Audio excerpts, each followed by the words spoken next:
Hey, what is up, guys? It is Tuesday, September 29th, 2020. Welcome to your Global Studies third hour class. I, of course, am Mr. Weckbaugh. You, of course, are some wonderful students. And we, of course, are going to have a great day. It is a quick 4-item to-do list on our agenda today. We will start off with a last class review on our Civics Day. We will do a little rebuttal practice and build up our rebuttaling skills. That's a fun word to say. Rebuttaling. Say it with me. Rebuttaling, rebuttaling, rebuttaling skills. The word no longer has any meaning. After that, I'll give you today's assignment and your attendance question, and you will zoom right on into your 4th hour class and into Wednesday. First things first, though, last class review. Excellent job, you guys. Saw some really good work from everybody in here. Amazing for our first ever Civics Day in Arizona. You guys crushed it again. I enjoyed reading what you wrote. You guys found some really good stuff. So very well done on last class. Today's assignment, how about just today? Today, we are going to work on that rebuttaling practice. And what we are going to do is try to beef up those skills so that you can focus on your opponent's argument. Find the intricate details that they have said makes them right. Pull them out and show why those details are actually wrong. And then explain it. Remember, a rebuttal is saying, you are wrong, now let me explain why. And then you explain. We're going to do that today. So, I'm not going to go anywhere, but this board's going to look a lot different in about 5 seconds. Get a piece of paper out and a pencil, and let's go! All right, so to help kind of highlight how to create a rebuttal, I've created an argument, a fake argument right behind me, and put it on the board. And then we're going to pull pieces of this and help create a rebuttal. This argument, again, totally fake. It's just an example for today. Nothing you need to do with it other than pay attention. The argument is that the driving age should be lowered to 14. So we're going to go ahead and read this and then create a rebuttal for it based off this argument. The driving age should be lowered to 14. The age should be lowered because this would help students get to school. This would help students get to school because they could drive themselves. The age should also be lowered because it would help kids get to see their friends more. Aww. They would get to see their friends more because they could drive to see them whenever they wanted. All right, a few things you guys are probably already picking up. This is not a good argument because, as we know, a good argument has 3 reasons and 2 examples supporting each reason. Here we only have 2 reasons, that it would help them get to school and help them see their friends more, and only 1 example of each. Not a good argument. We're going to pick this thing apart. But I made it this way in the effort of saving a little time, not going into such detail. So, the first thing we need to do, already up on the board. Now I need to stand over here. We have to go with the exact opposite of what they're saying. So they're saying the driving age should be lowered to 14. We say the driving age shouldn't be lowered to 14. And now we have to attack their reasoning. Their first reason, I'm going to underline in pink. The age should be lowered because this would help students get to school. Now, how can we attack this one argument? They're saying this would help students get to school. I don't know about you guys, but I can come up with quite a few reasons why this isn't necessarily true. One is just because you lower the age to 14, is that going to help a student get to school? No, they would still need, even if they're 14 and the age is lowered, what do you need?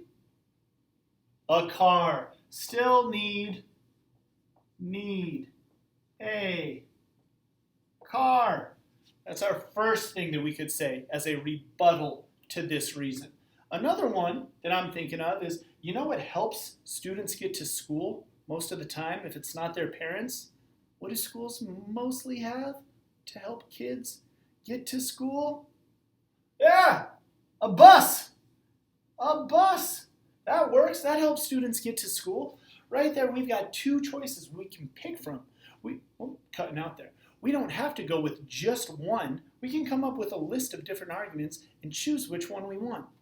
Of these two, needing a car or a bus, I think we might even be able to use them both.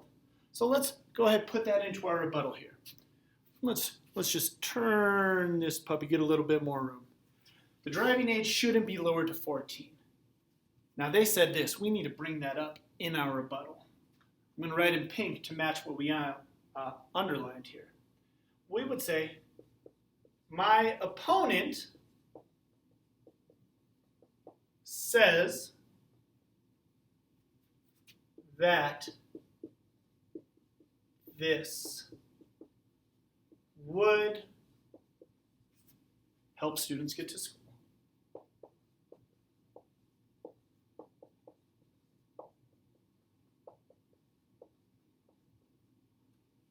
Now, what we've done is we've just highlighted the argument that they made. We put that into our own rebuttal.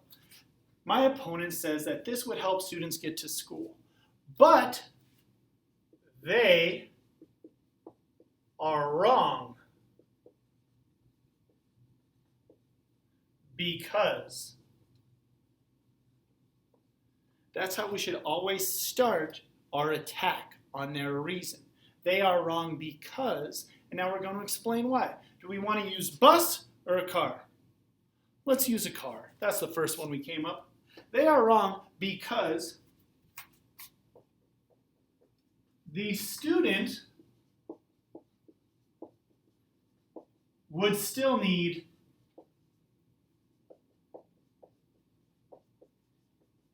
a car. If you wanted to elaborate on that argument, you could even say, what do you need for a car? Money. How do you get money? A job. Can you get a job when you're 14? Not usually. No. There are labor laws that don't allow you to. So if you wanted to, you could keep going on this one reason. They are wrong because the student would still need a car. And the student can't get a car without money. And to get money, you have to have a job. And you can't get a job if you're only 14. Boom! That's a strong rebuttal to this first argument. Now let's see the second argument. Shift you on back here. The second argument says the age should also be lowered because it would help kids get to see their friends more. Let's do this next one in red. It would help kids get to see their friends more. So they're arguing that having a car would help kids see their friends more. So we have to go against that. And they're saying help see them more. And I'm thinking, kids see a lot of each other already, don't they? Where do kids see one another? Well, you see it at school. You see your friends at school, right? School. Where else do you see your friends? Facebook. Insta. Snap. Now, since it's, quarantine mode, probably quite a bit of FaceTime.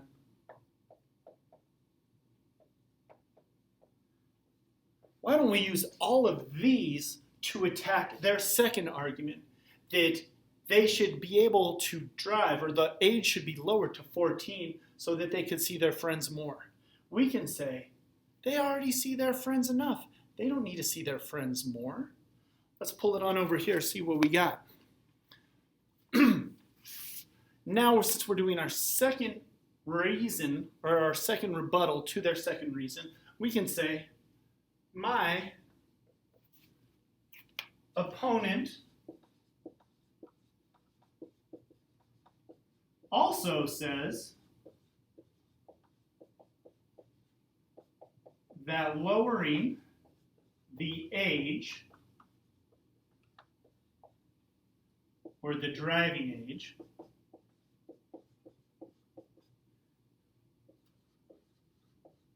would help students or kids see their friends more. And I'm going to stop right here and pause this, because do you see what we're doing? We're taking the information that the opponent said, and we are using it against them. That's the essence of a rebuttal. We're taking out what they said, not some other part. Maybe there's 1,000 other reasons why the driving age shouldn't be lowered. Maybe it's because kids are 14, aren't grown yet, and they can't see over the steering wheel. Maybe it's because they're immature and they don't know how to drive. They just became a teenager 1 year ago. Maybe it's because a scientific study says that the brain isn't even close to developed by the time a kid is 14. Any one of those would have worked, but not for a rebuttal. A rebuttal has to relate to what this person's argument said. So since they said it would help them get to school, we attacked how it would not help them get to school. Now down here, they're saying it's going to help them see their friends more. We are going to attack this part that says it would help kids get to see their friends more. And I hope that makes sense. We're using their own argument against them in a rebuttal. So let's pick it back up. My opponent also says that lowering the age would help students see their friends more. Are they right? No, so let's tell them. They are wrong, or you could say my opponent is wrong because kids or students already see each other a lot, and then we can use those things we came up with. Oh, screen went a little blank. Had to double check on that. So, the things we came up with: school, Facebook, Instagram, Snap, FaceTime. We can add that in there. We can say they are wrong because kids already see each other a lot at school and on social media. And bang! We've just created a rebuttal to this argument. So I'm going to go ahead and wheel this guy over a little bit more so you can see it, just in case it was out of focus. And this is how you're going to want to create a rebuttal in the future. Whenever you're asked to create a rebuttal, you need to focus on the argument that's given to you. You have to take bits and pieces out and then use them to your advantage. It requires you to do two things. One, you have to find their main reasons. We found two of them here. And then it requires you to think about why this is wrong.